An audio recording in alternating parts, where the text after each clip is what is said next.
All right, y'all. So let me do my introduction for those that missed it for the recording. My name is Dee Dee. For those who did not know me, every Sunday we have this basic training call at 9 p.m. Eastern Standard Time. I hope it serves you some value. Note takers are money makers, so go ahead and get your pens and your pencils ready. We're gonna run through this as briefly as I can.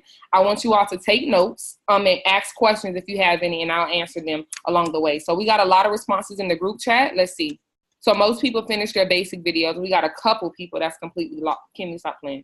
They're lying. We got most people finish their videos. So perfect. So I'm gonna go ahead and share my screen, and we're gonna get started with my structure organization that I put so much time into you all for. All right. So we're gonna get started with an introduction. I told y'all already what to drop in the chat. So we see we have a lot of 3s and a lot of 5s. And we're gonna start this call off with motivation. And so these are a few pointers that I came up with the other day. And I just want you to always, it's Sunday, the market just opened at 5 p.m. Eastern Standard Time. So it's very important to start your week with intention and purpose. Understand why you're doing what you're doing. Don't just do it because it's cool or because of the hype. Don't chase the money, chase the skill. The skill is what pays the bills. If you put as much energy and hype as to chasing the skill, the money will come inevitably. The people will come inevitably. So I want you to also understand, what is your why? Why am I doing this?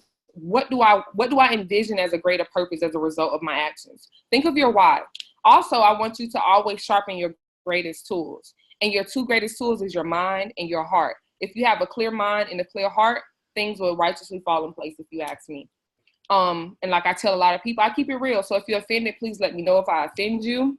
But I try to be as transparent as possible. I'm not here for motivation. I'm here to instill dedication into your craft, your work ethic, and your habits. Because a lot of people try to tell you what you want to hear, but quite frankly, that's not what I'm here for. I'm going to tell you what's right. I was raised that same way. I give off the same type of tough love. So hopefully it serves someone well. And if you take this skill serious, you already have activated your subconscious mind to succeed. You have to. If you are already thinking success, if you're taking it serious, if you're being consistent, you're going to succeed. The people who quit, who give up, it may be something. Look to your right, look to your left, like we in church or in school. Somebody not going to be here at the end of this month. But just make sure it's not you. Because I'm not going to go into that. They got mindset calls for that.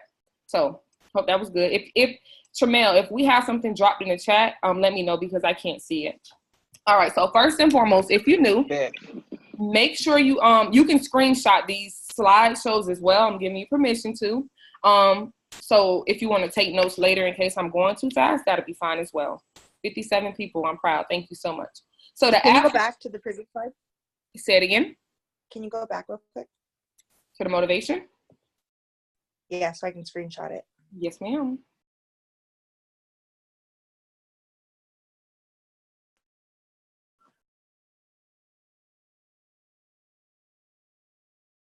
No, that's not.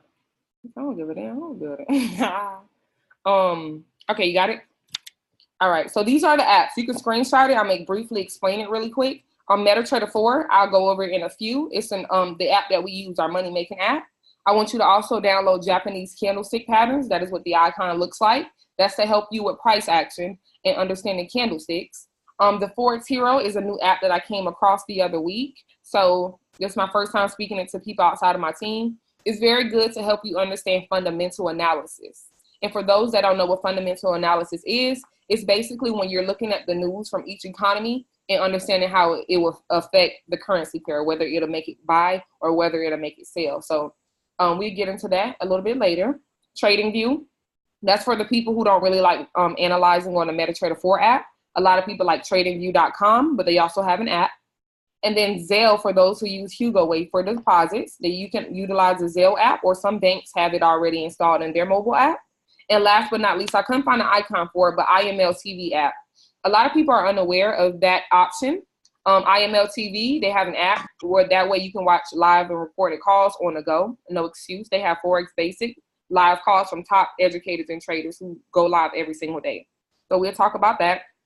If you're on this call, you should have your demo account on MetaTrader 4 created already, and you should have registered for your broker. Most of the people use Hugo's Way. So if you haven't, please talk to the person that enrolled you. All right. So we're going to do a MetaTrader. Does everybody know how to copy and paste and understand how MetaTrader 4 works? Because if so, I'm going to move this to the end because we always end up doing this for the most part, and it takes over the what we do. Yeah, definitely show that. Okay, yeah, Prince and dang, I keep forgetting his name. I got y'all. All right, let me see. Everybody gets that, yeah. Okay, I don't want to harp too much on it, but as you know, this is a Learn While You Earn program, so we do send out trades that you can put into your phone. It's on the MetaTrader 4 app. Just basic concepts. Even if you don't know what I'm talking about right now, you can write it down. It'll make sense later. Make sure your spreads are under 25 before you enter into a trade. And make sure your margin level percent is never under 400. It's very hard to do it, but if you're over leveraging or have too many trades open, that'll make your margin level go down more. And I'm a next session, I'm going to put a picture of the chart setting so I won't have to share it, but we'll go from there. All right. So first and foremost, at this point, you should have an understanding of Forex in general, what we do and how. One second.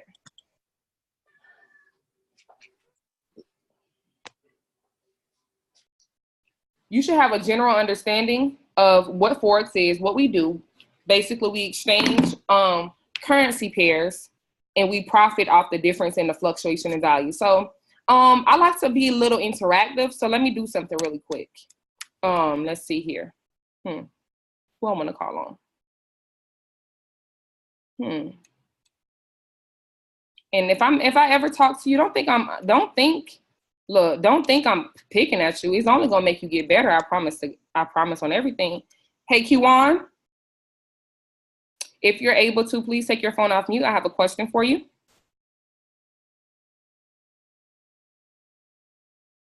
Don't buck now. Okay, Kennedy, you want to talk to me really fast? You said Keon? Not you. It's another one in here that say Kewan Clark.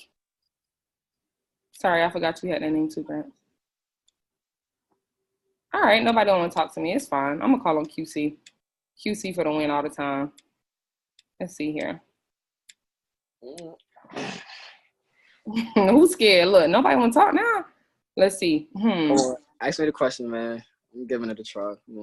Okay, perfect. Well, see, I like you already, Prince. He just started this past week, y'all. So look, this leadership quality. All right, Prince. So you already finished your video. So say your friend walked up to you and asked you, what is Forex? Let me know what you would say.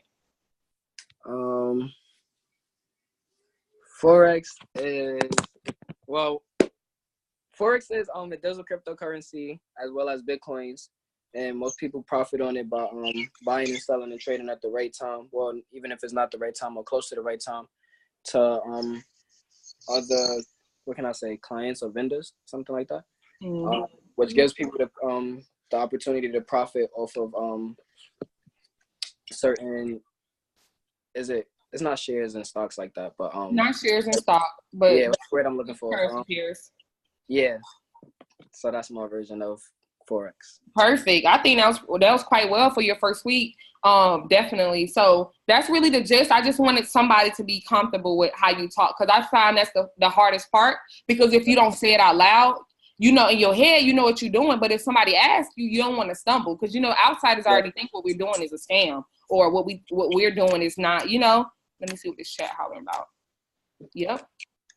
That's exactly.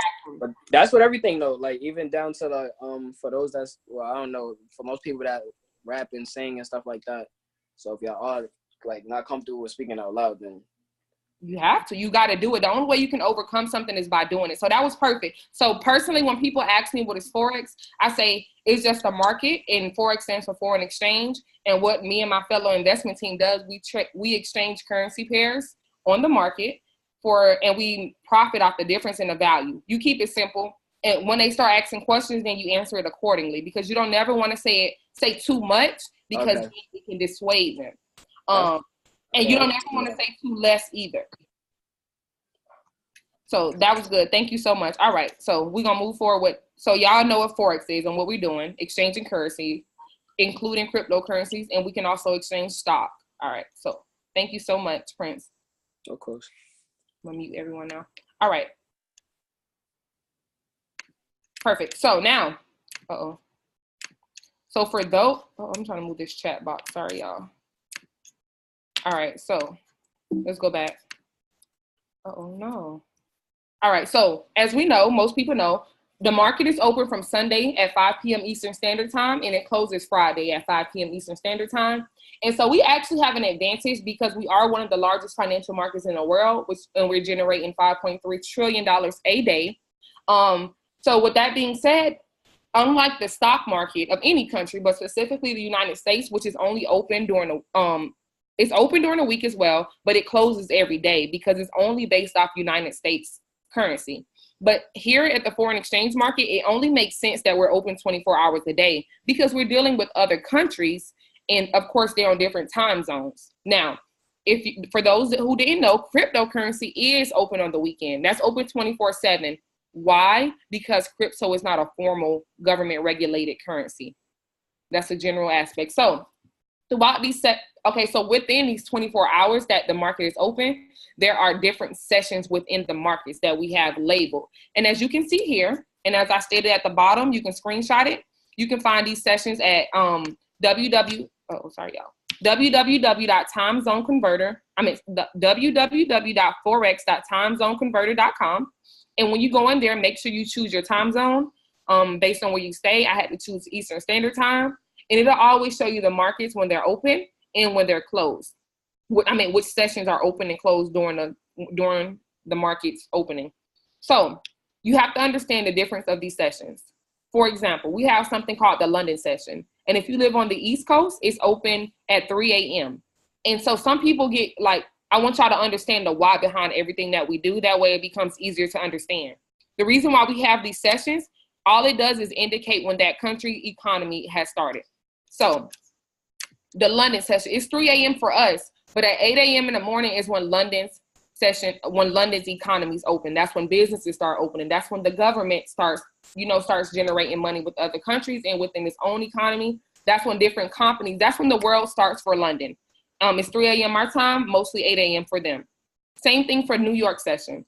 It's called New York session because at 8 a.m. or 7 a.m., depends on which time, if you're on the East Coast, West Coast, or whatever, that's when New York starts its day. 8 o'clock a.m., businesses start open, the United States start generating money. So that's what these sessions, that's what they're called. And the same thing for Tokyo, so on and so forth.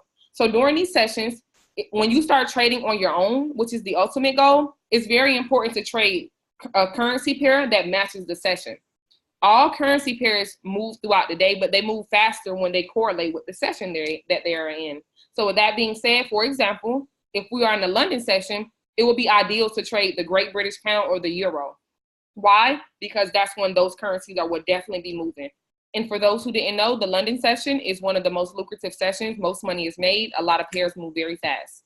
And during the New York session, it would be ideal to trade the United States currency pair, and in addition to any countries that correlate with the country that you're trading. So I hope y'all got an understanding of that. We're not going to harp on that too much.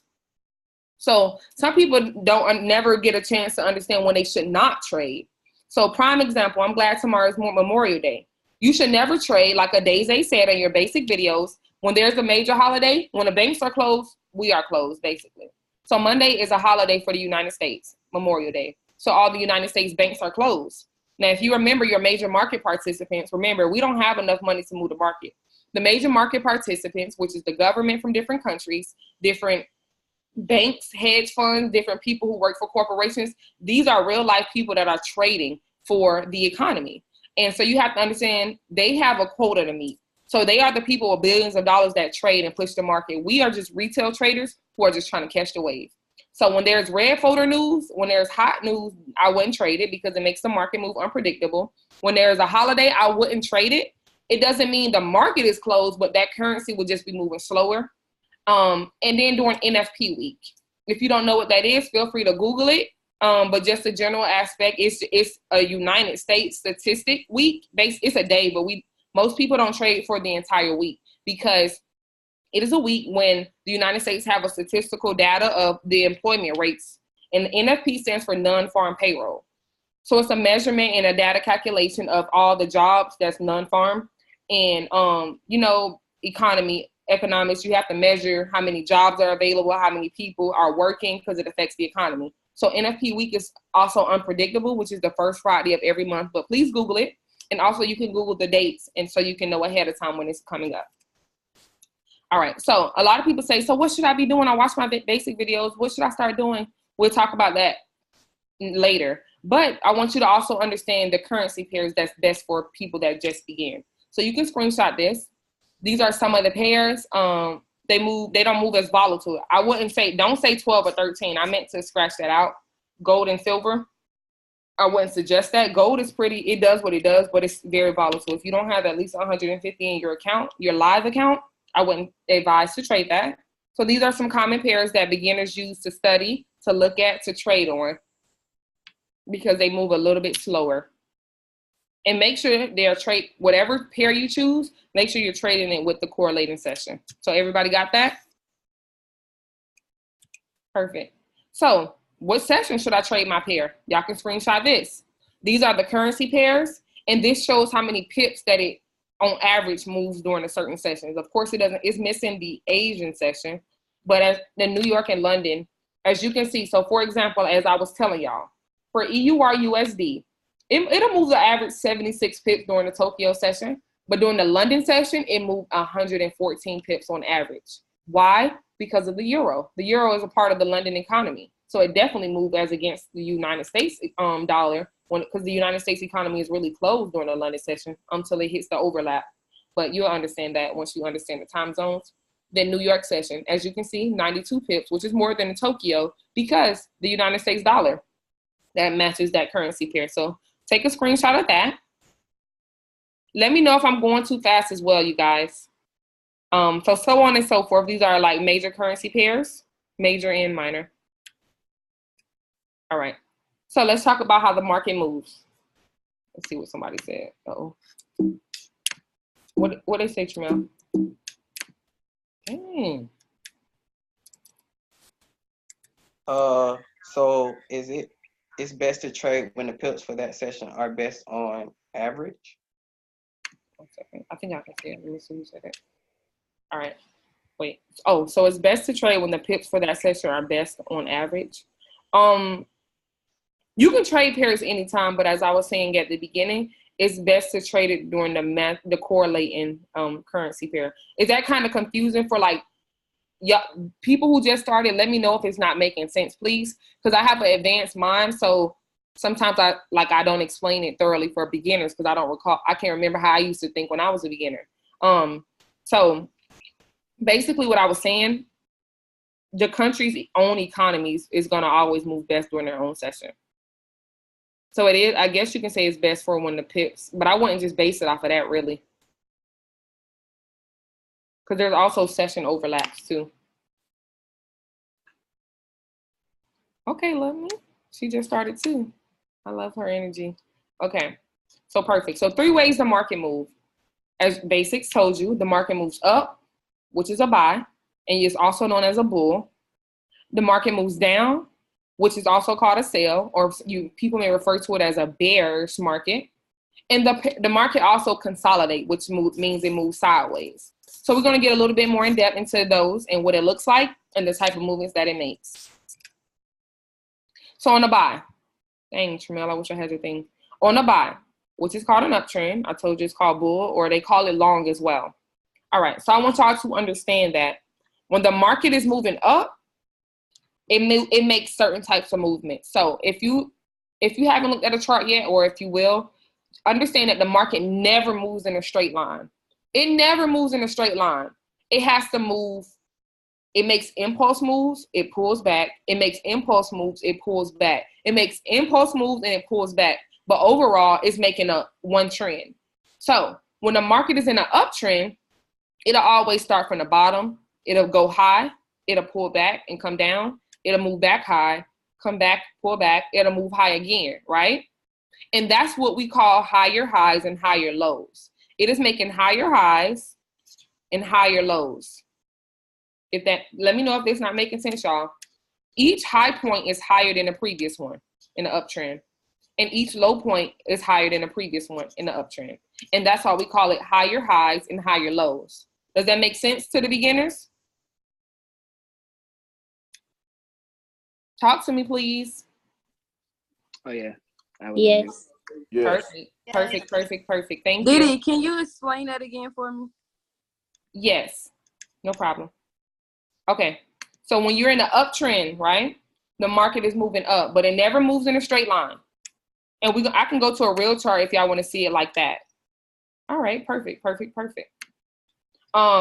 So the market never moves in a straight line. It always makes impulse moves. Like this would be called an impulse move. It just reacted abruptly upwards because we're in an uptrend. And it'll always come back, which is called a pullback or retracement. Or you'll hear people say, I can't think of any other terminologies. But it'll come up, come back down. But it'll come back up and it'll pull back down. And it'll come up. But overall, it is an uptrend. And so that's why we say the uptrends make higher highs and higher lows. Because each high point that it came at is higher than the previous one. Please mute your mic.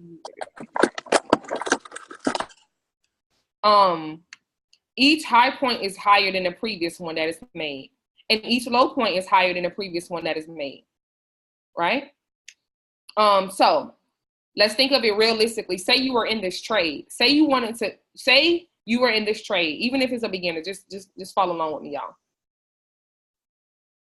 It'll be, if you press buy on your trade, whatever pair you're on, look, you'll make money because it is going up and it's buying. When it's going up, it is buying. But listen, when it pulls back, you'll either be in negative or you'll lose some of your profit. And it'll come back up and you'll either gain more profit or come out the negative and you'll be in a negative again or lose some of your profit and then it'll be positive again. Y'all get that?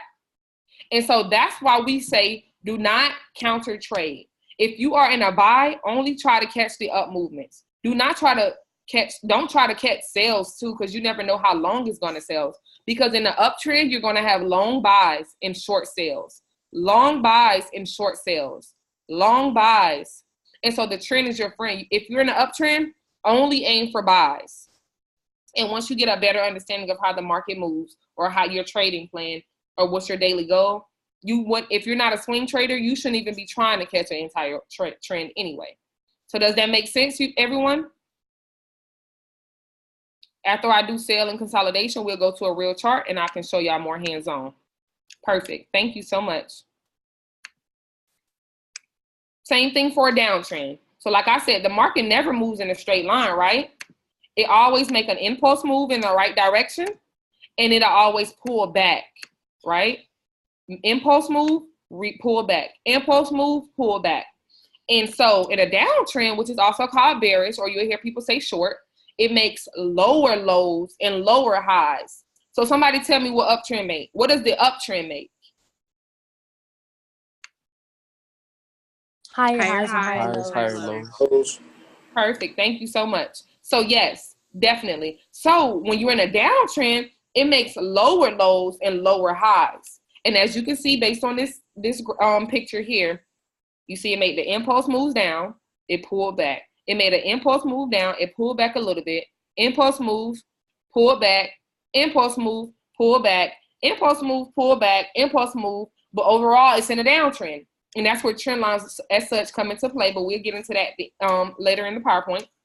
But that's why each high point is lower than the previous one. This one is lower than this one. This one is lower than this one. This one is lower than this one. And even the lower lows, each low point is lower. It gets lower and lower. And that's how you know you're in a downtrend. So let's put it realistically. If you're in this trade and you started right here, you press sell, we profit if you buy or sell. So if you press sell and you press the right thing, you'll be in positive. And you'll either go in negative when it started buying shortly, or you'll lose some profit. You'll be in positive again, a little bit, positive again, negative, or losing money. That's why in a downtrend, you catch the long sales because the buys are always going to be short. They are just pullbacks. It's not going to continue to keep buying. So it's long sales, short buys, long sales, short buys. Let's see what y'all say. So at what point do you need to close it? It'll be based on your daily goal, because as you know, it's different mechanisms. You'll get more of an understanding when you learn your strategy. But we just gonna cover up the fundamental basics that you need to know before you learn the strategy. But we use basically your daily goal. When you learn how to draw support and resistance, those are also key, because you can get an idea of where the market may stop at based on how you draw your support and resistance lines. Some people use something called Fibonacci retracements. It measures pullbacks. You could if it start going negative or you start losing profit, you can, but I wouldn't advise it, because you have to be patient. You can't be scared of negatives or losing profit, because you may miss the entire trade because you were being fearful. But when you start trading on your own, you will have a daily goal. Like today, I'm going to catch 15 pips on this trade, and you will stick to only 15 pips. So even though the move was 30 or 100 pips, you have to be disciplined and stick to your daily goal. But we'll get into that, Kiana. Hopefully you have time to stick around to the end of the call. Thank you, Bria. Yes, you can't, yeah, like you said. Fearful, Kimmy. And you missed it too, girl. See? All right, y'all. So we got that. Now we're talking about consolidation. We always say the trend is your friend. If it's in an uptrend, you're going to buy. If it's in a downtrend, you're going to sell. But when it's consolidating, you are not going to buy or sell, because the trend is your friend. A consolidation, it is considered a trend, but it's not a trend that we trade in. Why? Because there's no higher highs or higher lows made. Neither is there lower lows or lower highs. So this right here is kind of like consolidation. Some people call it ranging. It's a difference a little bit between the two. But basically, if you don't see an obvious uptrend with higher highs and higher lows, do not trade it. Every time you see consolidation, you will wait for a breakout. As you can see, it consolidates. So it's going to inevitably have to go either upwards or downwards. So that's it. All right. So y'all want to see it on a live chart? How do I exit out of here? Yes. Could we please? Yes. Yes. All right. Perfect. All right. Let me take this off. So here I am on tradingview.com, which is also a website that we use to analyze graphs and charts. I'm on a day chart. So let's see if we can find something obvious. Perfect. I see something. Kind of. Let's see if we go on a 4 hour. We talk about the different time frames in 1 second. All right, perfect. Let's do this first. All right. So what would y'all call this right here? A downtrend. Perfect. All right. Let's see why we would call it a downtrend. What does a downtrend make again? Lower lows and and lower highs. Perfect. All right. So let's see what that really means. Let's put some arrows on here. All right, let me change the color, make it yellow. All right, so say we got in right here at this top point. The market moved down, right? And then what it did, it pulled back. Pulled up. It came back. It pulled back. It came back. It pulled back. It came back. It pulled back. Some people would have thought it was probably about to make a high point, but it just pulled back and came back down.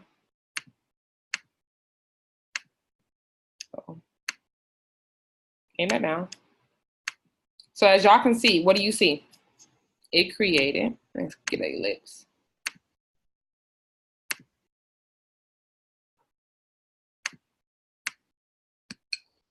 Lower high, Each of these high points, we're not gonna get into too much drawing. Each high point is lower than the previous one, right? And each low point is lower than the previous one. So it created lower highs and lower lows. Overall, it is a downtrend, right? So I want you to understand, well, that's probably a little bit too advanced for y'all.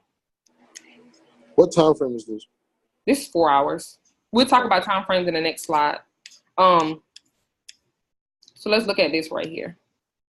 This little mini, let's look at what the hour looking like. Clear this. Maybe it'll be clearer on the 1 hour. It's more spacious. I can't remember which one created some really clear ones. But y'all get the gist overall. Excuse me. So look at this right here. This is an uptrend for the most part. And as you can see, it created an impulse move, it pulled back. It created an impulse move, it pulled back. Impulse move, pull back. Impulse move, pull back, went up, pulled back, went up, pulled back. You see? So it created higher high points and higher low points, and it's overall in the uptrend. And so say you missed the first impulse move. You want to wait until this pullback is over. Let's look at it more closely. If you missed the initial, so you remember it's coming from a downtrend, right? And if it doesn't create a lower high or low, a lower high or a lower low at the end of the downtrend, it's going to start either consolidating or making an uptrend. So after this downtrend that came, well, it consolidated, broke out, created a lower high. It didn't create a lower low and another lower high. It created a higher point. This high point broke this one, and it started making an uptrend, right? So say you missed this initial move. You'll wait until this pullback is over, and you will get in at low points. Write this down. Buy low, sell high. Buy low, sell high. Let's look at it visually. You will buy at low points so you can capitalize and get all the money when it buys. And you will sell at high points so you can get all the money when the market goes down. And it's just a supply and demand mechanism. It's just like anything. Say the store got something on sale, everything 1 cent. You're going to buy it all. You're going to buy it when the price is low. But when everybody in your neighborhood starts needing that product, you're going to sell it at a high price. Buy low, sell high. Buy low, sell high. But you don't counter trend trade as a beginner. So if you catch the initial move, you wait till the pullback is over and catch. If you're in the uptrend, you only catching buys. But we'll get in more in detail about that later. But did that help? And let's look at consolidation. Right here, consolidation. It didn't make any higher highs or higher lows. So your account would have been like positive, negative, positive, negative, positive, negative, positive, negative, positive, negative, positive, negative, positive, negative, positive, negative, until it starts selling. And so if you were in a buy, you would have lost money. But if you were in a sell, you would have gained the money. Yes, we say. Those gaps right there, and like, is that?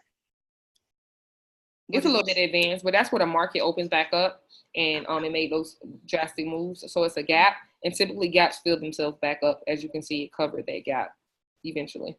Oh. This gap too, it covers it eventually. It fills those gaps. It's more advanced when you get into understanding how the major market participants move. That's where the market opens though, in gaps. So that was good, y'all. That y'all good on that? Yes. Yeah. Perfect. Oh, I didn't see any question. That was a mean sell downtrend. Okay, perfect. All right, y'all. Y'all doing good. Thank you. 60 people still. All right, so multiple time frames. So someone asked me which time frame I was on. And I got a question earlier about how the trends look different when you're on, let's see. How the trends look different when we're on certain time frames. So I want you to understand that when you're trading, you never want to just look at one time frame. Some people don't know what I'm talking about when I say time frame. If you look on your MetaTrader 4 app in the top left corner, you will see it like say 1D, 1H, 4H, something like that. Those are the different time frames. It stands for either 1 day, 4 hour, 1 hour, and it goes to minutes also, 30 minutes, 15 minutes, 5 minutes, and even 1 minute. I want you to understand that the different time frames shows you the analysis and what's going on. So you always want to start on, when you start trading on your own, no matter which strategy you use, no matter if it's SK5 or naked trading, you always start on a bigger time frame, preferably 1 day, because bigger time frames give you bird's eye view of what's going on in the market. When you start understanding more, it'll make more sense, but it gives you a bird's eye view. And then when you start going down to the lower time frames, it's like a breakdown of what's happening on the larger time frames. So, let me go show y'all on the chart. So let's see. For example, so it's in a downtrend. No, we're on a 1 hour. Let's go on a day chart. If I look at this trend right here on a day chart, even though you have beginner's eyes, you may not see it. I see an uptrend. I can put a trend line down here. 2 or more points. We get into trend lines and support and resistance at the end of the call. But it's an uptrend. Why? You see the impulse. Sorry, y'all. You see the impulse move, it pulled back. The impulse move, pulled back. Impulse move, pulled back. It's creating higher highs and higher lows. So I'm going to cover this a little bit more in detail later, but depending on which time frame you're on, like on TradingView is over here, on your MetaTrader 4 app, it'll be over here as well on the top left. whatever time frame you on, when we'll talk about this when we get on candlesticks, that's how long it takes for a candlestick to form. So if you're on a day chart, it'll take a whole 24 hours for the candlesticks to form. And that's why the lower time frames are important. So on the day chart, we see an uptrend, right? And for my little seasoned people, just a little bit, as you can see, it touched this trend line. So it's most likely going to start buying again because it's been respecting this trend line overall. It has not broken it. It'll start buying. But on a day chart, it may take you 48 hours, which is 2 days and only 2 candlesticks to confirm if it'll buy. And that's why we go to the lower time frame. We can go to the 4 hour. And whatever you draw on any day chart, on any chart, you will see it on the next. So on the 4 hours, one candlestick forms every 4 hours. And just mathematically speaking, 4, 8, 12, 16, 20, 24. All right, I'm in law school. I don't do math. That's 6 candles would have formed. 6 4-hour candles make up one day chart candle. I hope I'm not losing y'all. And so you will get reactions faster on lower time frames because they move. They're like breakdowns. Like think about little minions running around showing you what's about to happen when a big minion comes. Something, I don't know. So as you can see, we move down to the lower time frame. On a day chart, it's like, it could sit on this trend line, it can go up or down. We're not sure. But if you go to the 4 hour, you see it move. It's making a bullish. Okay, it's going up for my people who got to understand what's going on. So it's still in the uptrend, Watson, on the day chart. It's just giving you a breakdown. So if you're welcome. So if you move to the 1 hour, it's just showing you even more because now here it forms every 1 hour. So 24 of these candles gonna form before the day chart does. So as you can see, you might get confused on your own because you zoomed in, but the overall trend is still up. I zoomed out. But when you moving in, you may think you see like a downtrend now. But you did because that's like a pullback in the overall day trend, you see? But remember, we're in an overall uptrend. It's been respecting this trend line. So look, it's making its way up. By the way, this is GA. It looked like it wants to make its way up. But never just do this alone. You have to also know your candlestick pattern, support and resistance, things of that nature. So I hope that clarified for any people. The lower you go, it's like a breakdown. So on a 15-minute, it's really moving upwards, as you can see. And if you're buying on whatever trend you see on a day chart, those are the type of movements you need to be waiting for on the lower time frames. Patience. If the day chart is on the uptrend, you only looking for buys. I don't even want you trading the sales. So if that means you don't have to trade, you can't trade till Wednesday because you don't see any whatever trend movements, then that's what you have to do. So was that helpful, you guys? Love it. Yeah. Perfect. All right. All right. So that's a different time frame. So some people get confused with take profit and stop loss. Where to put it, what it is. So like I'm explaining what it is and I'm gonna show you what it means. All right. So take profit and stop loss is exactly what it says. First, let's start with stop loss. A lot of people try to say trading is risky, is gambling. Outsiders say that. And it does, somebody outside blowing their horn. It does carry a risk, but we are not here to gamble. We take calculated risks. We use strategies and we listen to people who are successful to mimic and copy their blueprint to be successful as well. So we also use things called take profit and stop loss to measure our risk as well. So what a stop loss is a safety net. All it is a placement. When you get into a trade, you also have a stop loss. That way, if the market starts going the opposite way, it will take you out your trade and you don't lose more money than you intend. I tell people all the time, you can't control nothing in the market. We don't predict this market. We only analyze and move accordingly. The only thing you can control is your mind and your stop loss and how much money you lose. You only can control how much money you lose. How? Based on the placement of your stop loss. If it's real far down and you want to buy and it starts selling, the farther away your stop loss was, that's how much you're responsible for how much you lost. So it's a safety net. Think of your stop loss as a safety net. So if you're in an uptrend, okay, so when you're in an uptrend, the market is buying, right? Let me explain what a take profit is first. Rewind. So a take profit is an area in the market that we analyze that will take us out in profit once the market gets there, right? So let's make it make sense. If you are in a buy and the market is moving upwards, you're going to have a take profit above. That way, when the market gets there, see, people leave and they don't even know what they're missing out on. I ain't even going to cap by the end of this thing. When the market analyzes, when the market moves to that area in the market, it'll take you out in profit, right? But say you in a buy, right? You always want to have your stop loss below. That way, if it just so happen to turn around and start selling while you're in a buy, it'll take you out.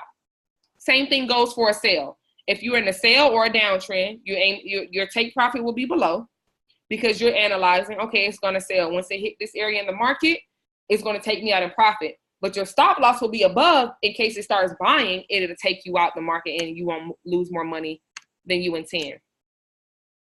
I'm glad you got on this call. I hope y'all see why I do the things that I do. Like, if it's not 50 people on the call, that's why I thank y'all so much for coming, joining me tonight. We got some more value coming on, so stick around if you can, and make sure you take screenshots. Thank y'all so much. Okay, so let's look at how it goes. Let me wet my. Come on, y'all. Hold on, I'm thirsty. Perfect. All right, so let's look at it visually. Here you go. Let's take a screenshot of this. Buy is when you expect the price to go up. Sell is when you expect the price to go down. So as you can see right here, say we in a long or a buy, you get in the market, right? You done analyze, your higher highs, your higher lows. You like, oh, it's gonna buy after this pullback. I'm gonna get in. So when you like to get your entry point on what time frame, 30 minutes, 15, or what higher? We'll talk about that in the end. Okay, my bad. Okay, so you'll get in, right? Say you get in the market and you in a buy. Your take profit is gonna be above because you analyze that it's gonna go up. But you're gonna put your stop loss below just in case it starts selling on you. It'll take you out and you don't lose as much money as you intend. And when you want to sell, you'll get in like, oh, I see my lower highs, my lower lows. Your take profit will be below because you're aiming for the market to go down, but your stop loss will be above just in case it turns around and start buying while you're in a sale. It'll take you out the market and you don't lose all your money. How do you find your take profit? We'll talk about that. We get into it soon. The whole PowerPoint is full of, hopefully it solidifies your basic knowledge from your basic videos. Okay. So y'all got that? Everybody good? Y'all need any more explanations on what a take profit is? Just to answer your question, Tim, I'm gonna show it a little bit more. But say you get in a trade, right? Say you get in a trade. Your take profit is above your entry point, so you would just add. I don't want to confuse you. We'll look at it later. You basically add though. Say my goal is 15 pips. Wherever you get in at, you can just count 15 pips above, add it. If you're in an uptrend or a buy, that's your take profit, or subtract it from your entry point, whatever your daily goal is. Excuse me, and that will be your take profit. Same thing for stop loss. If you're in an uptrend, you'll subtract it. Downtrend, you'll add it. If that makes sense. Perfect. All right, y'all, let's keep it moving. All right. So as I said, we're not here to gamble. Y'all should all know what a pip is by now as well. A pip is nothing but a unit of measurement that the market moves in. Just like us as humans take steps, the market just moves in pips. It's a certain way you calculate it. I don't like to get too mathematical for the beginners, but I can't remember which video number, but the basics cover how to calculate it. But I'm going to show y'all easier ways to calculate it as well. So we're not here to gamble at all. If you think you're here to hit the lottery overnight, you have better chances of going to the gas station and buying a scratch off, or go play spades for some money, or go shake some dice, and maybe you'll hit the lottery overnight. But here, we're not here. We're here for long-term goals, longevity. So we're going to use proper risk management. And this should be in your last 2 videos on your basic calls. I know you probably was worn out trying to rush through them by that point. So let's talk about it. So let's talk about lot size first. 1 second. Lot sizes. So on your MetaTrader 4, for the ones who know what MetaTrader 4 is, at the top when you're entering a trade, you have to put your lot size in. Your lot size is very, very, very important because however much your lot size is how much money you can gain or lose every time the market moves 1 pip. So y'all should know the basic lot size of 0.01, which is a nano, a 0.10, which is we're going to talk about it in a second. Let's look at it right here. Hold on. Let's look right here. So if you have a nano lot size, which is a 0.01, that's 10 cents per pip, right? No, this nano. Sorry, y'all. We don't have nanos on most brokers. Micro. So if you have a micro lot size, which is a 0.10, Wait, I'm tripping right now. A 0.01, 10 cent. Okay, that's just confusing me. I don't know what. Oh, this is the amount. That's why I'm tripping. Okay, a 0.01. Sorry, y'all. A micro lot is a 0.01. So basically, when you use a 0.01 lot size, you're gonna get 10 cent per pip. And you know, as a beginner, you're like 10 cent. I don't want more than 10 cent. These markets, they move. If your lot size is a 0.01 for 10 cent, if the market moved 10 pips, how much money is that? If you had 10 cent per pip. If it moved 10 pips, how much money you gain? $1. Right. Perfect. Uh-oh. Well, y'all got me going ahead of time. Y'all cheating. All right. And then, so if you have a 0.10, that equals $1 per pip. If the market moves 10 pips, you made $10. And so, and I don't even want y'all doing 1.0s. That's $10 per pips. It sounds good. Oh, I can make $100 in 10 pips. But if it go the other way, you can blow your whole account. And that's why we use proper risk management. You don't know what the market is going to do. So you're going to just be appropriate and like grow your account, have, you know, proper risk management. So whatever happens, you have calculated risk. So your lot size, 0.01. I just want you to understand to use a 0.01 for every $100 in your account. Every $100, just proper. I know people not going to do it. I just don't want y'all to say nobody didn't tell y'all. At the end of the day, people not going to listen. Y'all going to be popping 0.50s and you got $25 in your account because you're trying to pay a bill. I understand, but I just don't want you to say nobody ain't tell you. Right? Oh, okay, Roberto, you want to laugh? I don't know. Rich guy. They better not do that. Look, Roberto better not. We ain't gonna do that on this live call. Roberto season. He ain't doing this. All right. So let's talk about how. Okay, I'm gonna show y'all the next slide first. So in the midst of this, I want you to never risk no more than 3 to 5% on one trade. Never risk 3 to 5% on one trade. Roberto, you know I love you. Yay! I love when people are learning and engaging. Thank y'all so much. So when I say never risk 3 to, all right, y'all cheating again. Hold on. Never risk 3 to 5% on one trade. What does that mean? So say you have $100. Yo, here's Zay. My fault. I can hear you, Prince. So say you have $100 in your account, and I hope everybody understand what a broker is. Just a side note, we utilize brokers because we don't have enough money to trade with the major market participants. So we use a broker to leverage our money. So a broker allows us to come to the market with a small amount of money. Some people start with $25. Some people start with $50. I personally started off with $100 and grew my account. You can start off with whatever suits what you can do. You can stay in demo until you have some money to trade or until you feel comfortable. Please don't feel rushed to do your live. So with that being said, when you are in a trade, never risk more than 3 to 5% on a trade. And when you hear risk, that's basically your stop loss. So you in one trade, you have a $100 account. Your stop loss in conjunction to your lot size should not be no more than $3 to $5. Why?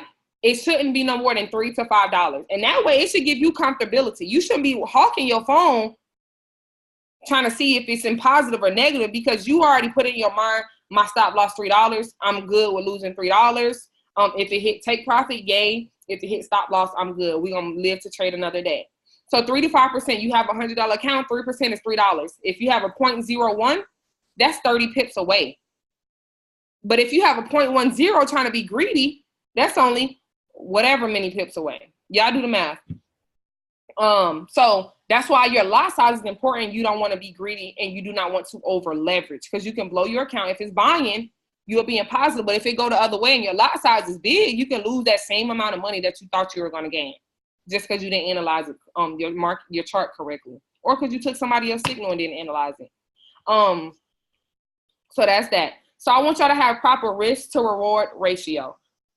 When I say that, you never want to risk more than what you can possibly gain. You want the odds to always be in your favor. So with that being said, your stop loss, whatever your stop loss is, your take profit should be 2 or 3 times greater. And that's what we call the risk to reward ratio. Example, if your stop loss is 10 pips, your take profit needs to either be 20 pips away or 30 pips away. Make sense? 1 to 2 or 1 to 3 ratio. Can you say that again? Yes, no problem. So so risk to reward ratio.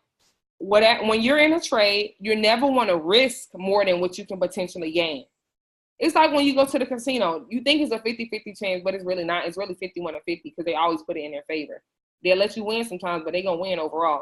So with that being said, you never want your stop loss to be greater than your take profit because that's just backwards. Or you never want it to be the same. You don't never want to risk 10 pips because that's your money on the line to make 10 pips. That's like, okay. So that's what risk to reward is. You want your risk, which is your stop loss, to be proportion to your reward, which is your take profit.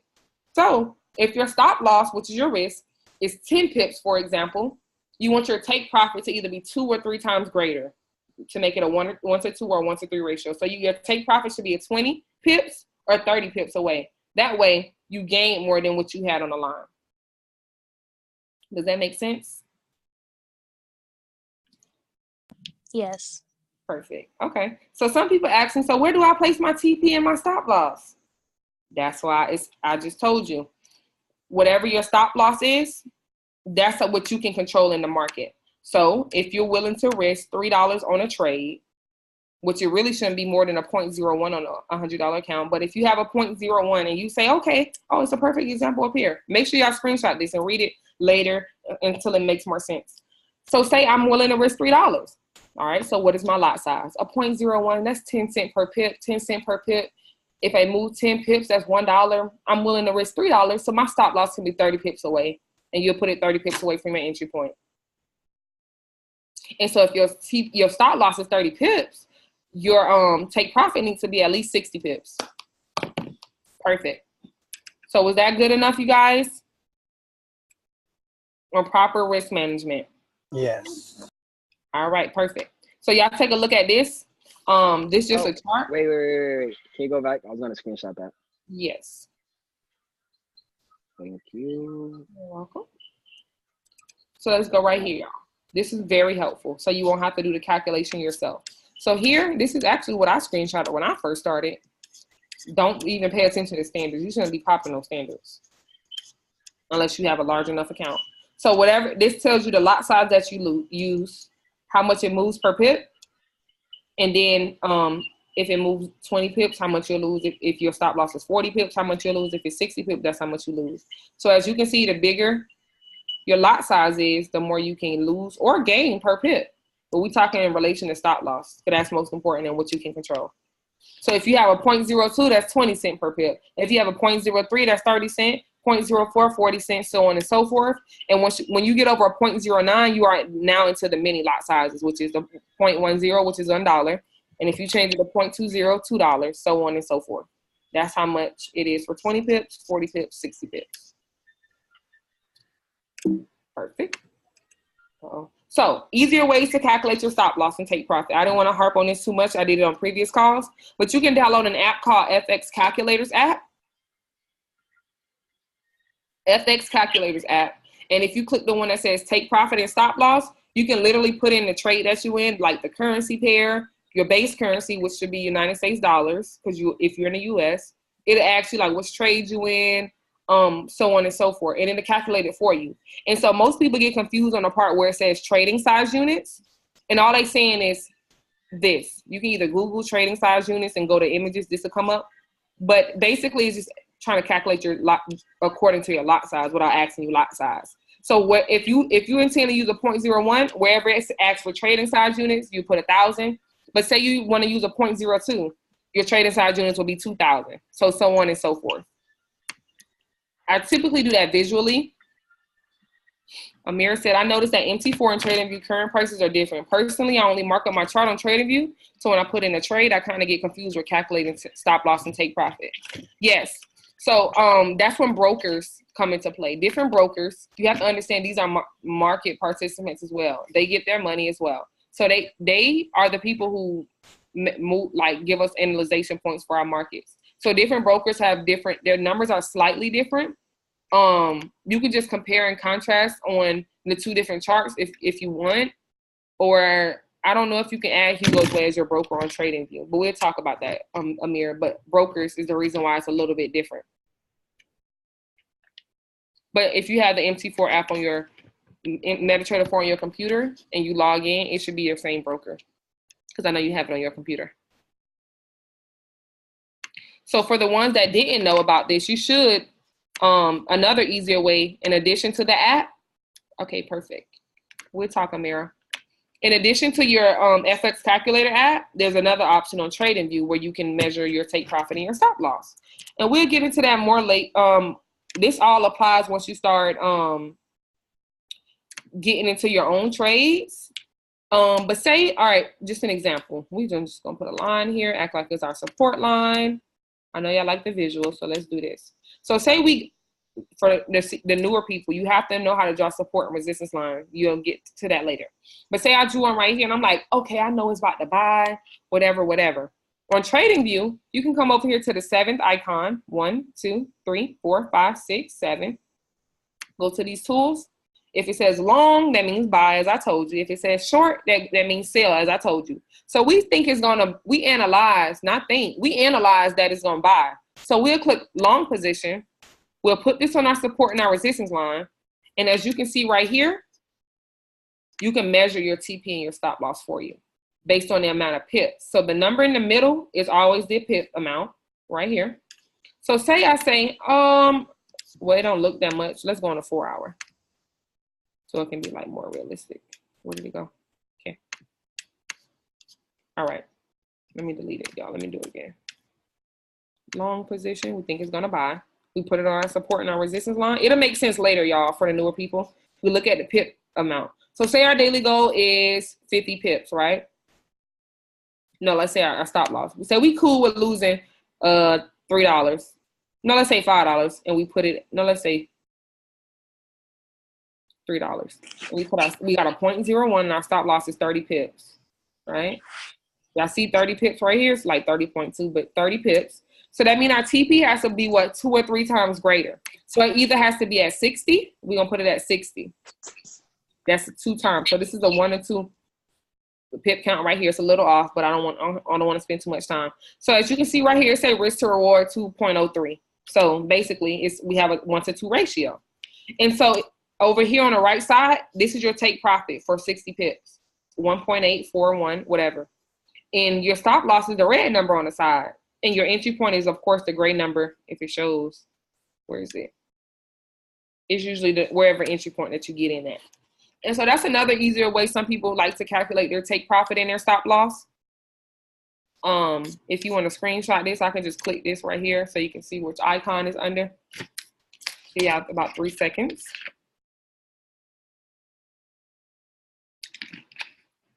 Perfect. I got a question.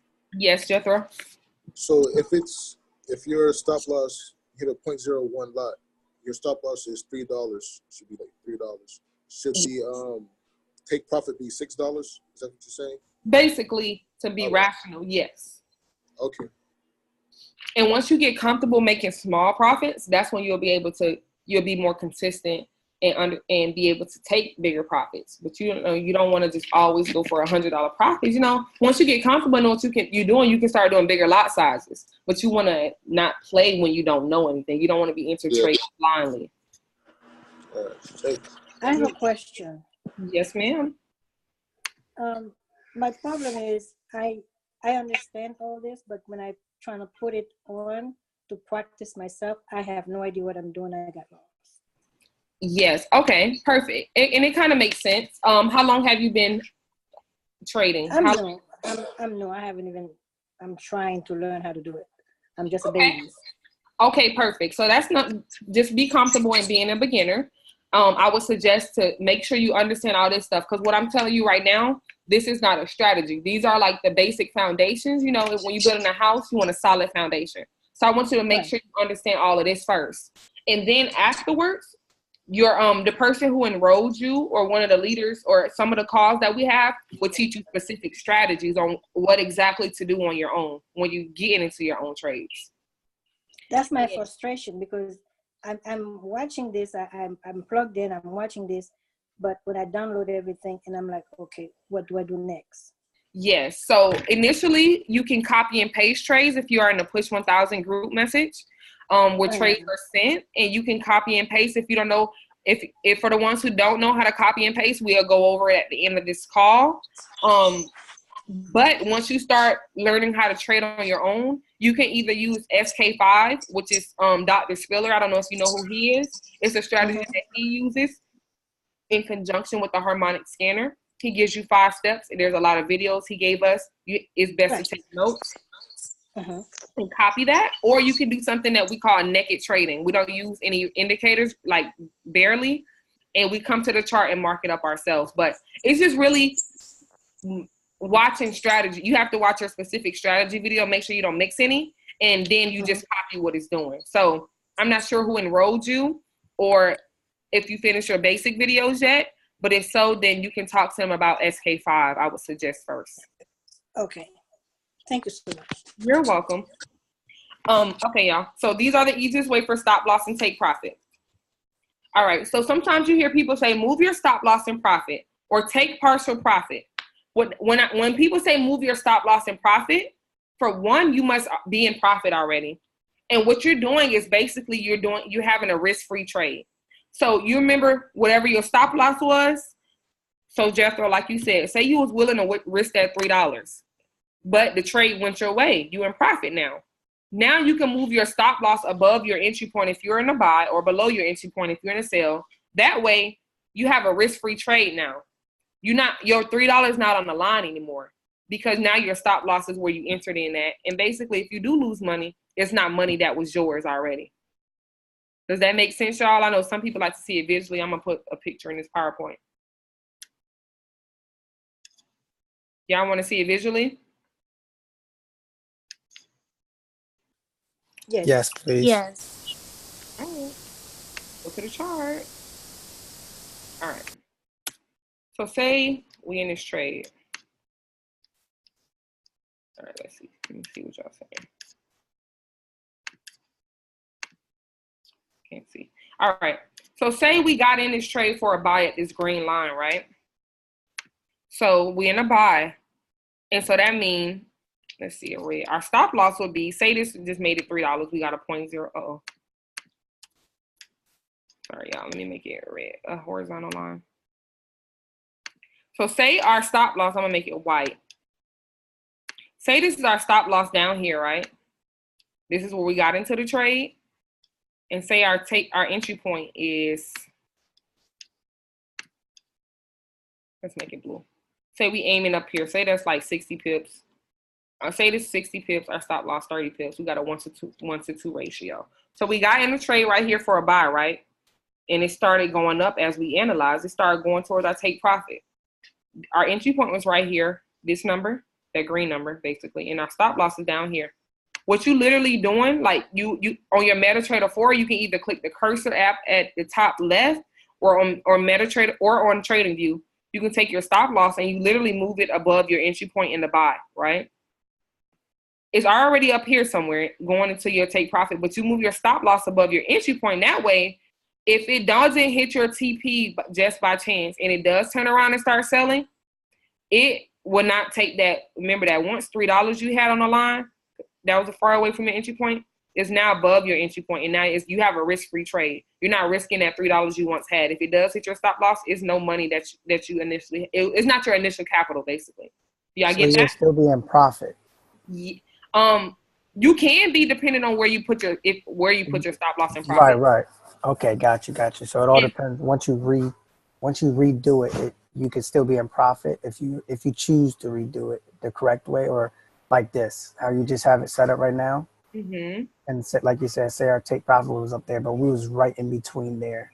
So we will still have profit if that was where our new stop loss was. We'll still be in profit. Yes, you'll have all this profit right here from your entry point. Gotcha. So, but also when you get advanced, you'll notice like sometimes you don't want your stop loss too close because these wicks on these candles happen. You see?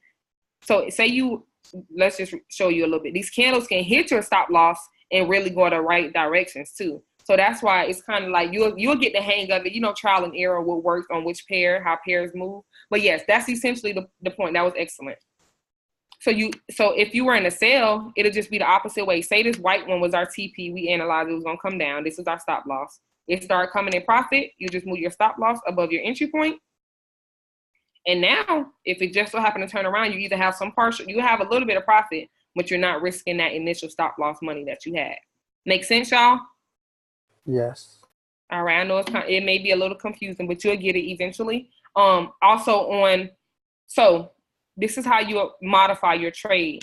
On MetaTrader 4, I don't have my phone on this call right now, so I can't share my screen on it. But basically, just write this down if you don't know what I'm talking about. You'll slide your trade over once you're in it. You'll slide the trade over on MetaTrader 4 on your app, and you will press the pencil, which means modify. And that's when you will put your new stop loss number at to move your trade when you're moving your trade and profit. The pencil. Perfect. All right, so there's another option to secure some profit. We call it partial profit. You also must be in profit, and your lot size has to be bigger than a 0.01. So say you in with a 0.02. You can modify your trade to reduce your stop loss, your lot size, and it'll give you some of your profit. It'll give you some of your profit, and it'll also leave you in a trade with the rest of your lot size. So example, if I'm in with a 0.02, we $50 in profit. I'm like, okay, I want some of that money before, just in case you start doing something crazy. You can slide your trade over, press the check mark as if you're closing it, and at the top, you can reduce your lot size. So if I'm $50 in profit with a 0.02, and I change my lot size to a 0.01, which is half of a 0.02, it'll take me out, it'll give me $25 and keep me in the trade with the other $25 because I reduced my lot size. Does that make sense? Yes, it does. Perfect. So no matter what, though, when the trade is in blue, it's on you. If you're comfortable with your 10 cents or your $10 or your $100, close it. But once you get more advanced, you should be comfortable with either it hitting take profit or stop loss. You letting it ride because you trust your analysis. But as a beginner, if it's in blue, it's on you. Perfect. Now we're going to get to the good stuff. All right. So we have candlesticks. Candlesticks are, let me see. These right here. These are candlesticks. Whatever you see on different time frames, as I told you, whichever time frame you're on, say we on a day, that's how long it takes for one candlestick to form. So I want you to understand that candlesticks, which is also known as price action, it tells you a story. Y'all, it's getting late. I'm gonna try to speed it up. It tells you a story. Candlesticks is called price action. It's telling you a complete story. It is what the major market participants are doing. When you see up candles, you know the major market participants are pushing the value of that currency up. If you see like red candlesticks or like selling candlesticks, you know the major market participants of that currency pair is pushing the value of it down. It's literally telling you a story. So what I want you to understand is, think about candlesticks as a battle between buyers and sellers. A battle between buyers and sellers. And let me show you visually what that means for the newer people. So let's go on a lower time frame. Say we on a 1 minute. Let's do 1 minute since we're running out of time. As I told you, whichever time frame you're on, that's how long it takes for one candlestick to form. So in the 1 minute, one candlestick forms every 1 minute. So if you really look at these candlesticks, look, it literally goes up and down, up and down. Look, the sellers are pushing it down now. Buyers are trying to push it up. Look, sellers are pushing it down. Buyers just pushed it up. Sellers pushing it. It's literally look, buyers just pushed it all the way up. It's literally a battle between the buyers and the sellers. That's what price action is. Look. So when news come, anything major come, it can make these candlesticks move drastically in one or the other direction. And so let's look. Because in 1 minute, a new candlestick is going to form. What time is it? 10:20? A new one should be forming soon at 10:21. But literally, it forms, as you can see, it's moving up and down. So you never know what's going on or what happened until a candlestick closes, like it just did. This candlestick just closed after that battle, right? And so as you can see, buyers pushed it up. Now a new candlestick has formed in this 1 minute. And look what buyers are doing. The buyers looking like they're about to get some momentum and push it up. So I hope that visually helped y'all with what candlesticks are. And so it tells you a story. So candlesticks, they come in different patterns, they tell you different things and they mean different things. So if you have the Japanese candlestick pattern book, app, JCP app, it'll tell you what different candlesticks do and what they mean. But you can also Google candlestick pattern cheat sheet. It'll tell you about different like what candlesticks look like, certain candlesticks when it's buying, what they would look like. Candlesticks that means selling overall, like sellers are taking over, it'll show you that. And once you get into your trading strategy, brother, you will understand. We hear you, Rand. Yeah, so When you get into your strategy, you'll understand what you're looking for based on like entry points, because these tell a story before you get into trades, but it's a little bit more advanced. I know some of y'all probably ready for that, but so battle between buyers and sellers. So let's talk about the anatomy of candlesticks. So you remember I told you, as you just seen, whatever time frame you want, the candlestick's going to always fluctuate till that time is over. So during that battle, I want you to understand that candles have bodies and they also have wicks. So say we're in a buy, or we see a buy candle forming. During that battle, I want y'all to understand high, close, open, low for buys, and high, open, close, low for sales. This is the structure of candlesticks. So during the battle, if you have a wick, all right, so we're in a buy. Say we on a 1 minute or 1 hour. When that hour first started, it opened right here. Price opened right here, right? And during that battle, you know, the buyers and sellers pushing it up and down. This was the highest point that price went at during that time frame, top of a candlestick wick.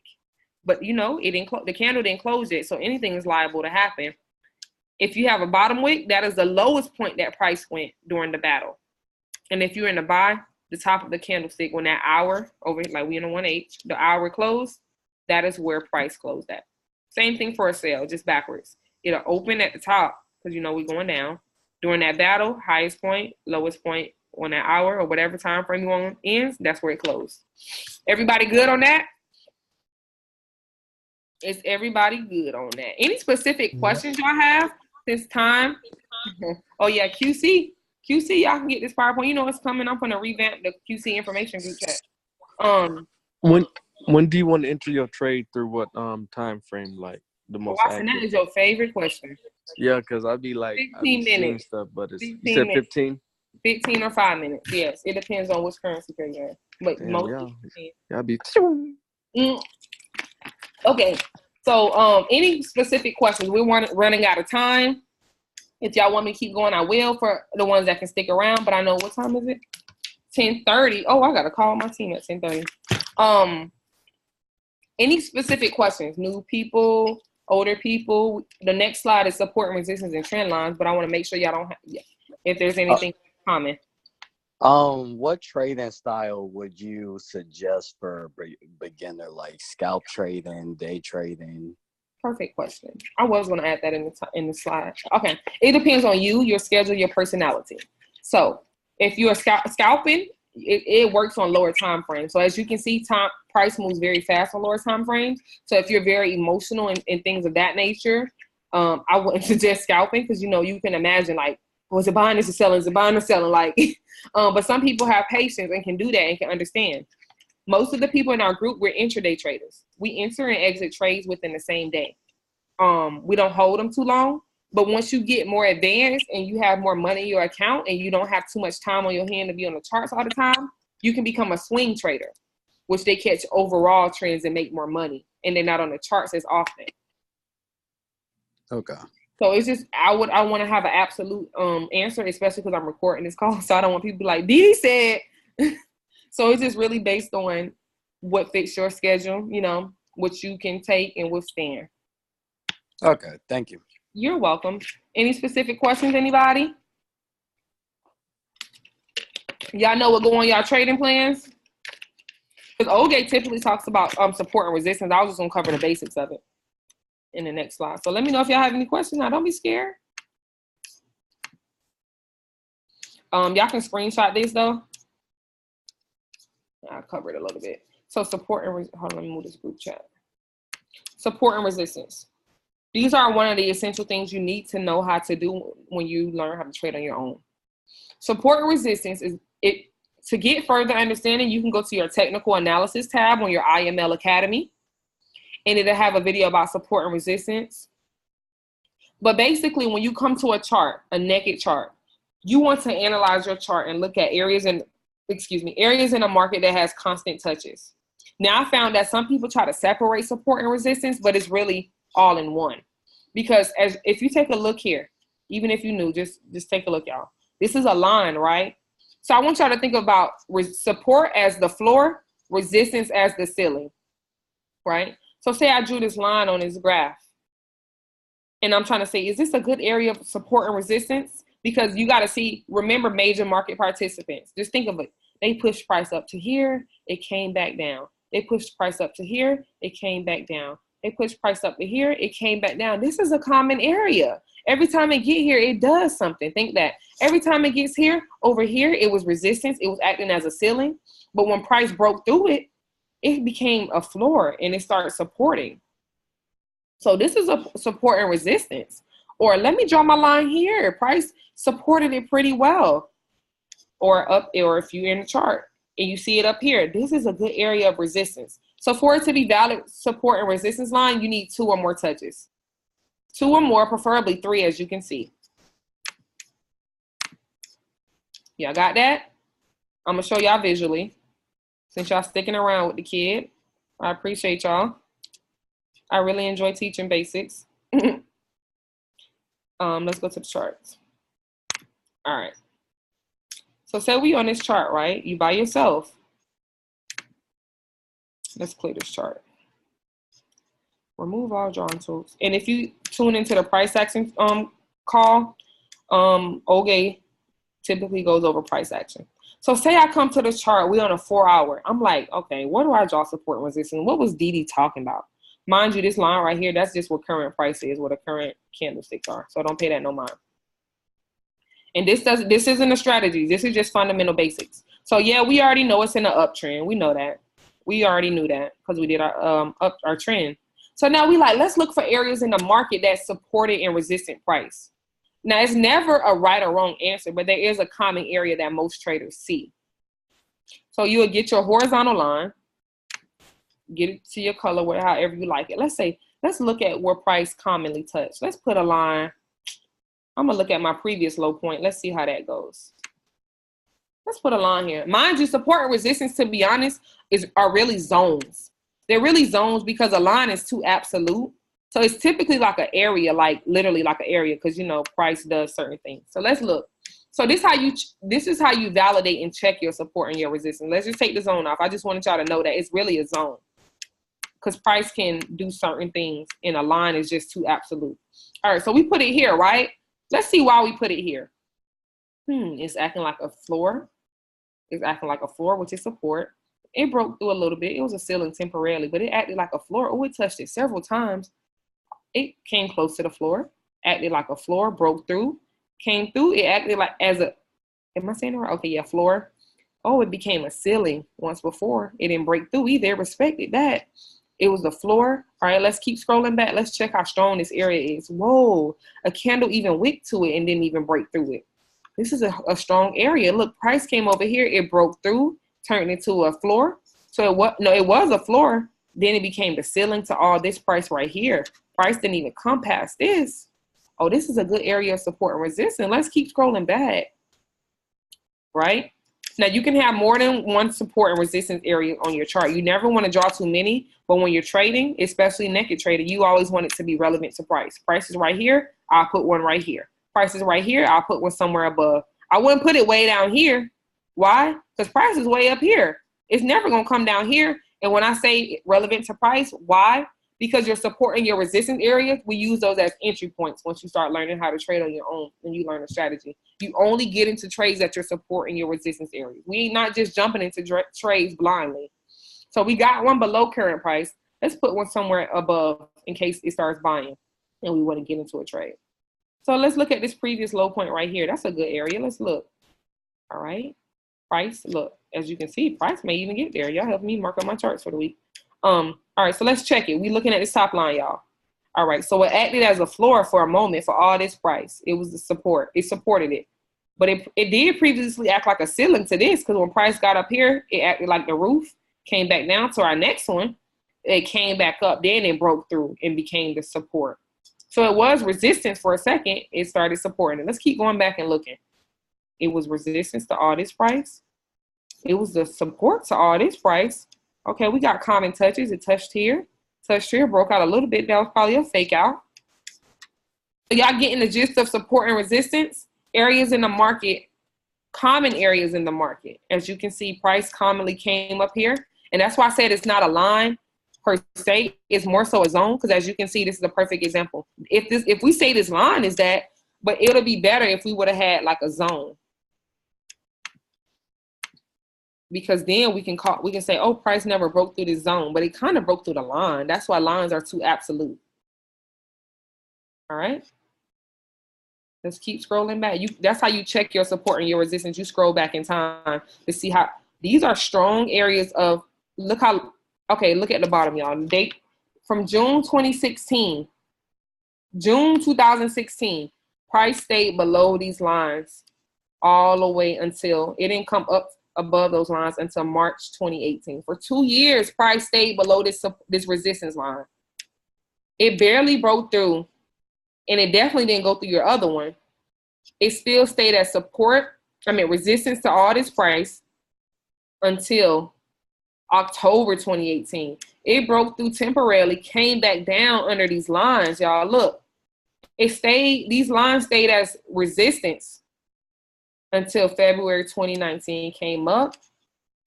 It came back down a little bit, but now this is a strong area.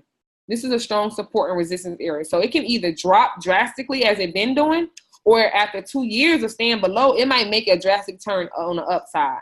So that's why we only get in at support and resistance in common areas that has been touched in the market. Does that make sense, everybody?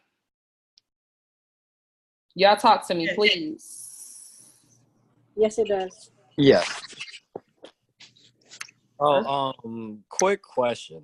Yes. So, let's say I'm gonna just use this example, like scalp trading.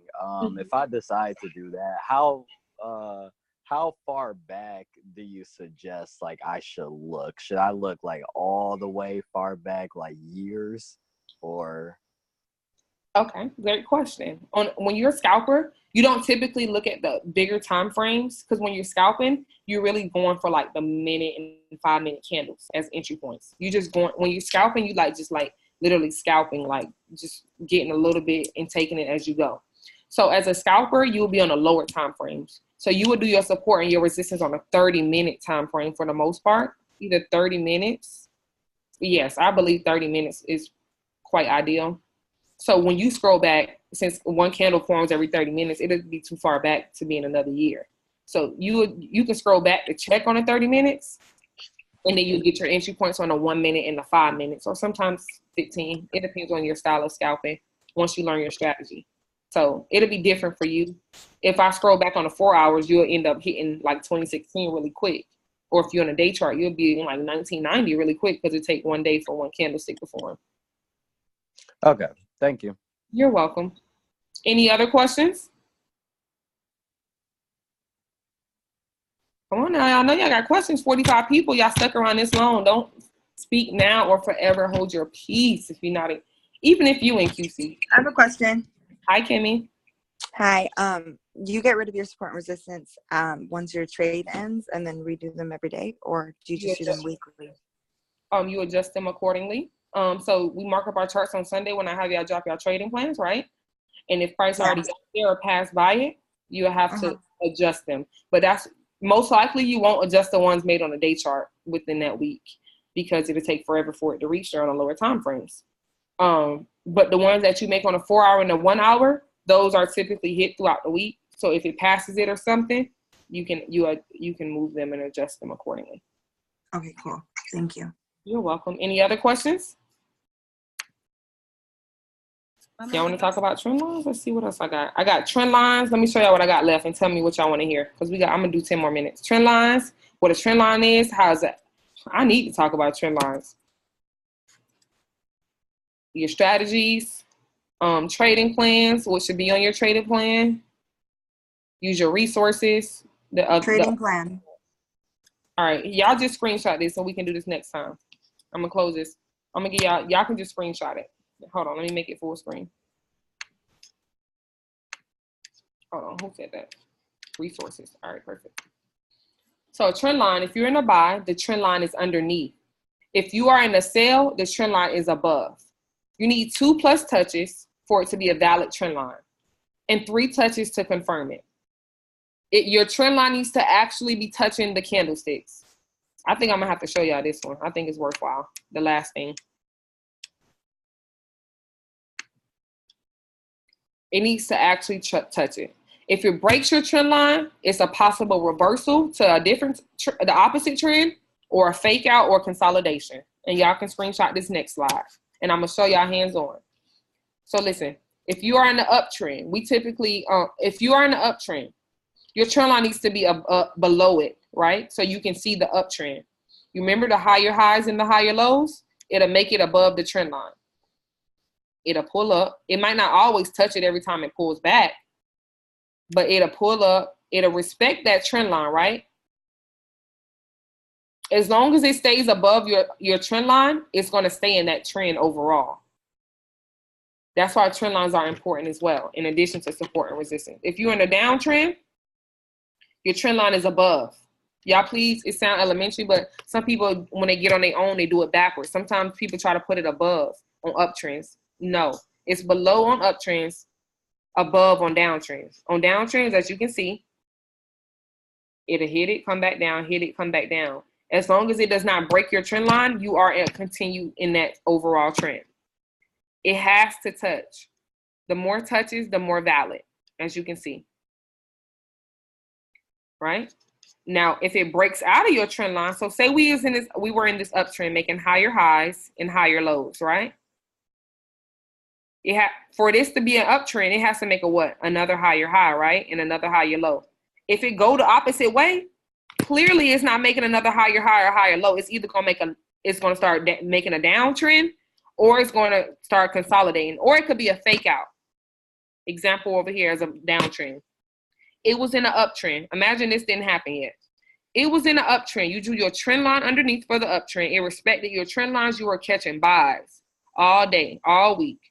But the second it broke out of your trend line, you like, wait, is this a fake out or breakout? Let me wait until it start making either another higher high or some lower, or start making a downtrend. So if it broke out and started making lower lows and lower highs, you are now in a downtrend. You are now in a downtrend. It's no longer in an uptrend. That's why your trend lines are very important, so you can know whether you're doing buys or sales. So as you can see, they touch it. They typically respect trend lines. Same thing happened on support and resistance that we just drew. As you can see, it either respects these lines that we're drawing. That's why these are a part of the basics and are very essential. So last visual. Let's see, I'm gonna show y'all on the live chart and we're done for tonight. I'm so thankful that y'all stuck around. Thank y'all so much. So let's take a look here. All right. Let's see here. Let's take our support and resistance line off so it won't confuse y'all. You're a great teacher. Thank you. You're so welcome. I used to think I couldn't teach, though. It's crazy. This really has like opened me to a lot of opportunities. I used to think I couldn't teach. So well, you teaching me today, so you can teach, that's for sure. Thank you. Me too. I'm understanding more what you're doing than anybody else. Perfect. That's my. I want everybody to learn how to trade on their own. That's the most important thing to me. So I'm glad. My ultimate goal, so thank you. You're welcome. It's all fun and all getting signals, but it's just like, sometimes you want to be able to create your own signals, and that's the goal. Right. And sometimes I get so frustrated when I can't do it on my own. And sometimes when you get this trade and it's too late, you're losing money. Most definitely. That's why I think it's always important to become your own signal. You can't get wealthy off of other people's signal. And that's why financial freedom is about you being able to control your time and how much money that you can make and how much your time is worth. So the moment you can sit down at a computer and you make your own money, that's when you are financially free. And that's where my frustration comes in, when I can't do it myself and I'm trying to get somebody to help me. And everybody's different schedules, everybody's so busy. Definitely. So when you're doing it like this and I'm looking at it, I understand it perfectly. But when I get on the computer trying to do it on my own, I'm completely lost.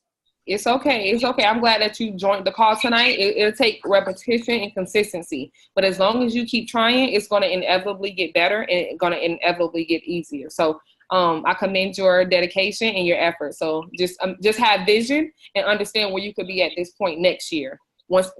None of us knew about trading. I didn't know anything about Forex when I first joined last year in December. And as you can see, I'm able to sit here and fluently talk to you about it. I'm no smarter than nobody else. We all have the capability. It's just our effort that we put in that determines our results.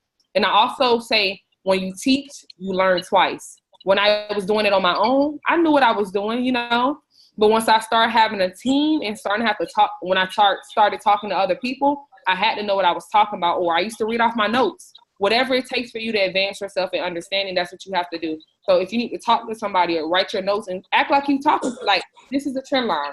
This is how you do it. And talk to somebody who preferably know it, maybe so they can correct you. That's why I try to like call on somebody to see what they would say so I can correct. Like, it's a learning environment. So I do this every Sunday. And there's also other calls, but I'll try to do what I can do to help those who are interested in actually learning and advancing themselves with this skill. I appreciate you. Thank you. You're welcome. So I'm going to show y'all really quickly about the trend line that I was explaining. Okay, so remember I told y'all we are in a downtrend, right? So the trend line goes above. Let me hide these 1 second. The trend line, you will start it at your high point. Make sure it's touching. Some people do it to wicks. Some people do it to each candlestick. It just depends on, you know, the pair or what you see. But as you can see, every time, okay, imagine this didn't happen. We were in an uptrend. Remember, let's look at this previous uptrend. That'd be better. All right. So as you can see previously, we were in an uptrend, right? So you would have drew your trend line. Let's rewind it a little bit. Hold on. It'll probably be better on the 1 hour. Hold on a second. I'm going to show y'all something really quick. Perfect. Let me show y'all 39 people who stayed around. All right, so listen. So we're in the uptrend. Let's act like that. Let's act like this didn't happen. We got 2 or more points. It's kind of like, it's not touching it all the way, but for the most part, if that stuff didn't happen, it would have been like this. We would have had at least a few of these points down here, right? All right, so let's rewind this. I have TradingView Pro, so I can rewind it a little bit. All right. So say we are in this uptrend, right? We like, okay, Didi told me it's making higher highs and higher lows. I drew my trend line in the uptrend below. It hasn't broken it yet, so it's going to keep going up eventually. So, right, let's play it out. It's going to keep making higher highs and higher lows in the uptrend. Let's zoom it in. You're like, okay, the market moving up. I'm only catching the buys, not the short sales, because we're in the uptrend. Oh, I'm in profit. I'm in a buy. All right, I'm at my daily goal, y'all. I'm getting out the market, you know. It's still respecting my trend line. Okay, it may be coming back down. Pull back a little bit. Oh, it's still in the uptrend. All right, remember Didi told me the impulse move, then it pulls back or it retraces. We're in a 1 hour chart, by the way, y'all. Let's speed it up a little bit.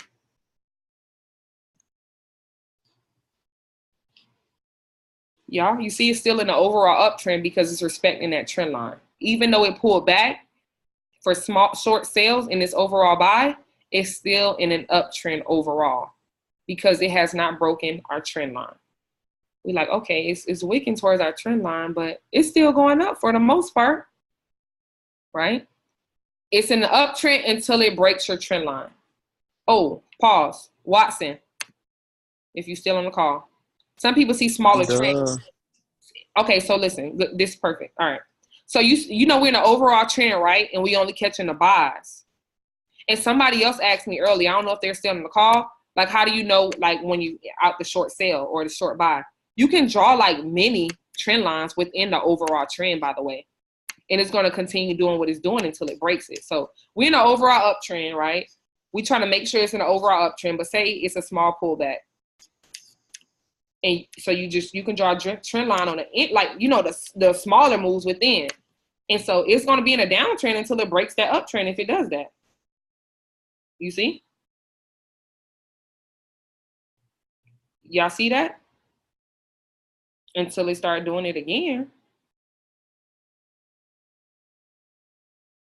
All right, so like, oh, whoa. We like, whoa, it broke our trend line. All right, we're going to be patient to see if it's a fake out or something. And we like, oh, look, it's days don't went by.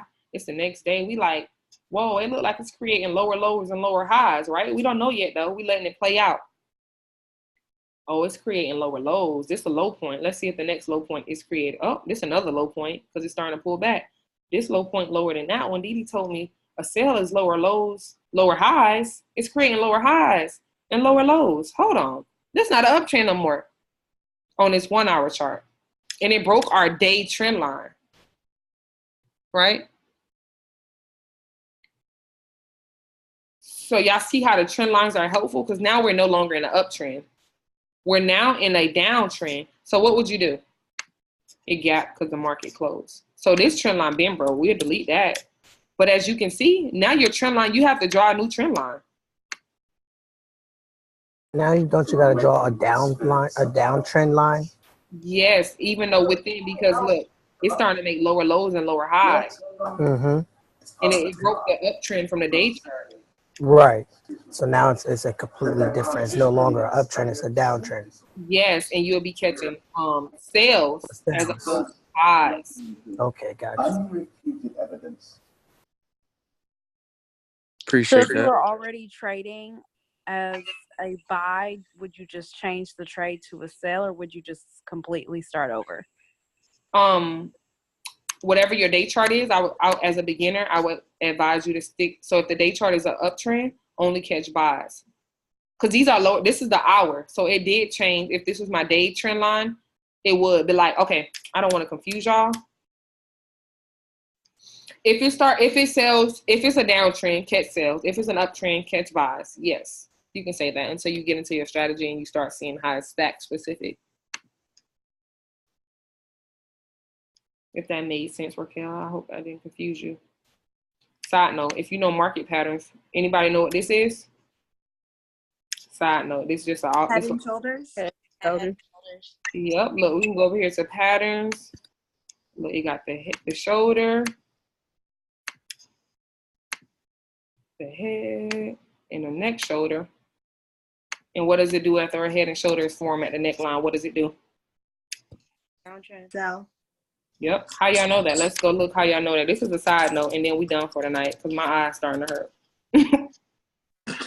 Market pattern cheat sheet. Market pattern cheat sheet. Images. I like this. Or you can type in head and shoulders. This is what we just seen, y'all. A shoulder, a head, and a shoulder form. So this market pattern cheat sheet told us when it breaks out, possibly retest, it's going to start going down. And that's exactly what it didn't retest, but market doesn't always retest for those who know what that is. But after a head and shoulders form, most likely, most of the time, it's going to sell afterwards, as it says. So y'all have any specific questions? I'm going to let y'all screenshot the trading plan thing. I hope this call was very, very helpful. I have a question. Is somebody talking? Yes, I have a question. I can hear you. It's very low, but I can hear you. Anyway, my question is... Wait, hold on. Somebody else's iPhone taking over yours. Hold on 1 second.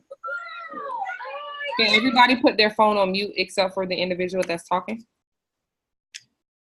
All right, go ahead. All right, so I was asking if like I'm doing marking my chart and trying to do a trend line. Should I do it on a candlestick while it's on candlestick, or should I do it on a line graph as well, like support and resistance? No, candlesticks is good for trend lines. We only do line. Hey, Bria, I know it's your voice. Support and resistance is on line charts only so you won't get fake outs and wicks. But on support and resistance, you do it on candlesticks. Perfect, y'all. So these are the two strategies that most people use, either SK5 or naked trading. Y'all can screenshot that. Be your own signal. I'm trying to tell you. Any questions any questions so I can answer? Yeah.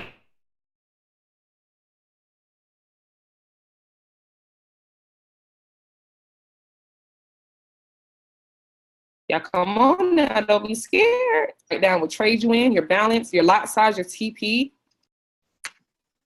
Stick to your trading plan. Stick to your... how can we access to study more? I wasn't going to give it out. I was going to review it with my team. because I'm going to be using this every Sunday. That's why I want y'all to take screenshots if you could. Side note, I make all my basic calls based off my basic notes from when I first joined. I just literally look at my notes and say, and choose the topics, Chelsea. You're welcome. Y'all look, can y'all see me? I'm not sure because I see my screen, but I don't know if y'all can see me. Yes, I can. This is my binder, my notes binder. I mean, it's because I have almost 100 people on my team, but aside from that, I still have like basic notes. I have a binder for myself because I also trade as well. I have more advanced things in it, but I literally organize everything. This is specifically my notes from when I first started. Like I'll outline my basic calls.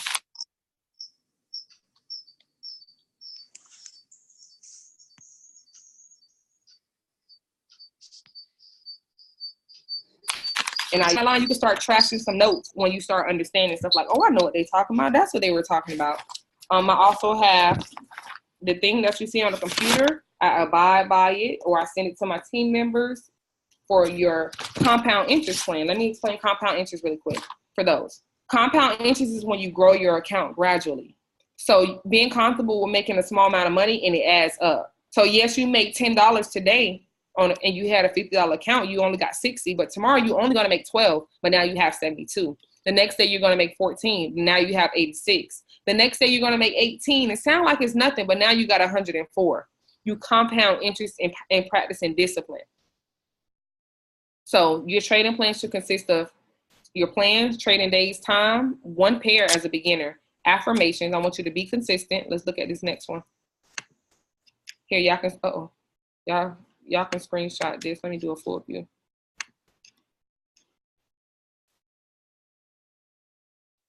Hey, QC, can y'all let them know we'll do the call at 11 for trading plan and markups?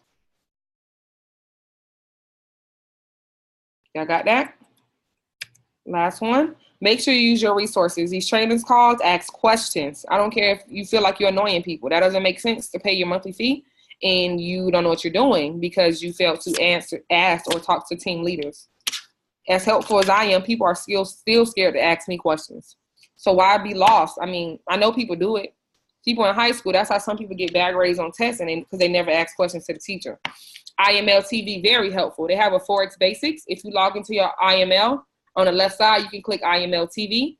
I would suggest teachers such as Abel Melendez, Adeze Duncan. She's actually on there. They have days specifically that they go live, and all the calls are recorded too in case you miss it. Different training calls. You can screenshot this. These are the other team leaders a part of Money Team.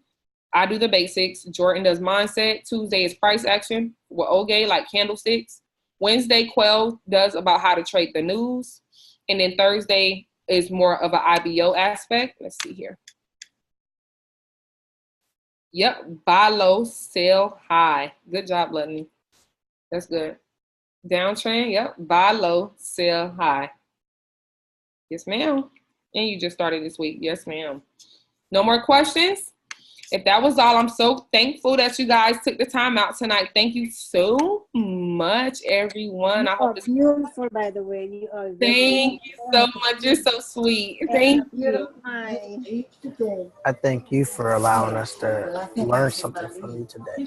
You're so welcome. Thank you so much for getting on the call and sticking it out for it.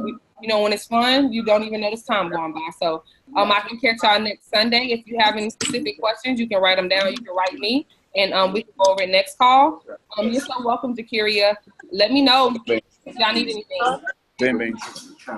Y'all have a good night. Hey, good night. Thank you. You're welcome. Bye-bye. You're welcome.